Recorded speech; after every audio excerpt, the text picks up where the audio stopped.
Jokowi resmikan tol terpanjang di Indonesia. Bani kampret kejang-kejang.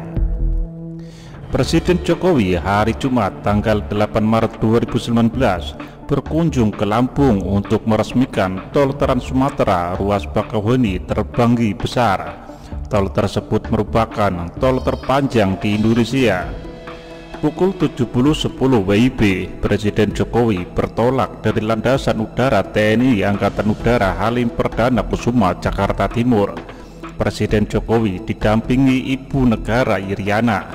Rombongan lainnya yaitu Menteri Pekerjaan Umum dan Perumahan Rakyat Basuki Hadi Mulyono, Menteri Badan Usaha Milik Negara Rini Sumarno, dan Direktur Utama PT Hutama Karya Bintang Prabowo. Setibanya di Bandar Udara Raden Inten II, Lampung, Presiden Jokowi langsung meninjau terminal baru Bandar Udara Internasional Raden Inten II. Setelah meninjau terminal baru tersebut, Presiden Jokowi menandatangani prasasti sebagai tanda diresmikannya terminal baru Bandar Udara Internasional Raden Inten II dan peresmian terminal baru Bandar Udara Silampari, Kota Lumbuk Linggau. Setelah itu, Presiden dan Ibu Iriana bersama rombongan melanjutkan perjalanan menuju gerbang tol Natar di Kelurahan Tanjung Sari, Lampung Selatan. Presiden Jokowi meresmikan jalan tol Bakauheni terbanggi besar, segmen Bakauheni Lematang, dan segmen Kota Baru terbanggi besar. Tol ini memiliki panjang 140,9 km dan merupakan jalan tol terpanjang di Indonesia setelah jalan tol Cipali yang panjangnya 116,75 km itu.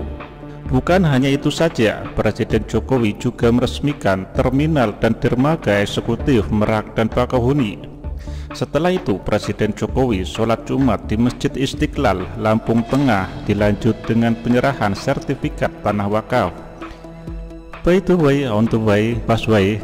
Ada yang tahu apa tidak hari itu Prabowo sholat Jumat di mana? Gelap, kembali ke laptop saja. Saat ini ruas tol Bakauheni terbanggi sepanjang 140,7 km baru paket 1 Bakauheni Sidomulyo yang beroperasi. Mulai besok paket 2 Sidomulyo Kota Baru, paket 3 Kota Baru Metro, dan paket 4 Metro terbanggi besar akan dioperasikan secara penuh.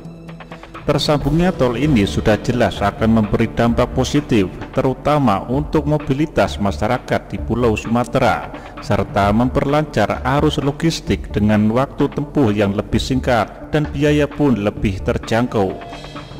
Jalan tol Trans Sumatera ini sangat strategis banget karena merupakan bagian dari ASEAN Highway Network, sehingga dapat memperlancar ekspor ke Asia dan menjadi perangsang pertumbuhan ekonomi nasional. FYI, pembangunan tol ini digarap oleh Hutama Karya yang menggarap 24 ruas tol Trans Sumatera sepanjang 2.770 km dengan prioritas 8 ruas sepanjang 644 km. Pembangunan tol Trans Sumatera ruas Bakauheni terbanggi besar menelan biaya sebesar 16,8 triliun, di mana porsinya 52% berasal dari ekuitas melalui BMN sebesar 217 triliun dan obligasi yang diterbitkan Hutama Karya sebesar 6,5 triliun.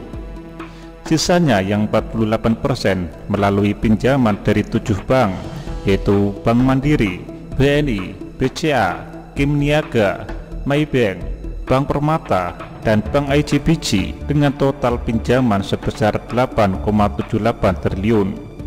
Dengan beroperasinya tol Trans Sumatera ini, maka dengan demikian secara otomatis pertumbuhan ekonomi dan daya saing akan meningkat.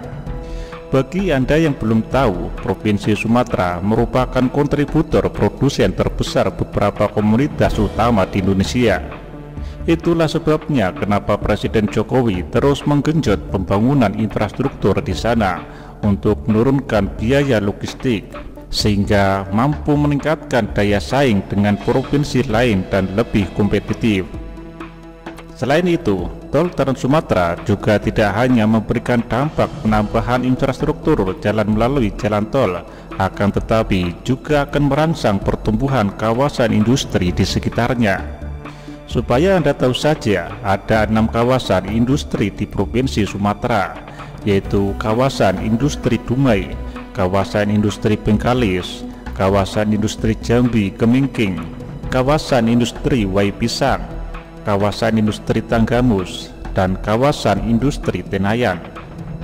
Dan yang lebih mantap lagi, pada pelebaran 2019 nanti, rute Bakauheni-Palembang sudah dapat ditempuh melalui jalan tol Trans Sumatera hanya dalam tempo waktu 5-6 jam saja. Sebelumnya, waktu yang dibutuhkan bisa tembus sampai 12 jam. Mantap kan? Yang jelas, kaum Bani Kampret otak terbalik akan misu-misu tak karuan dan kejang-kejang karena peresmian tol terpanjang di Indonesia ini menjadi nilai tambah bagi elektabilitas Presiden Jokowi pada Pilpres di bulan April 2019 mendatang. Itu derita mereka, biarkan saja. Biarkan mereka kejang-kejang dan kejat-kejat sampai kelajutan dengan mulut berbusa, karena junjungan mereka tidak ada prestasi yang membanggakan sebagai nilai jual pada Pilpres 2019 ini, kecuali menebar fitnah dan hoax.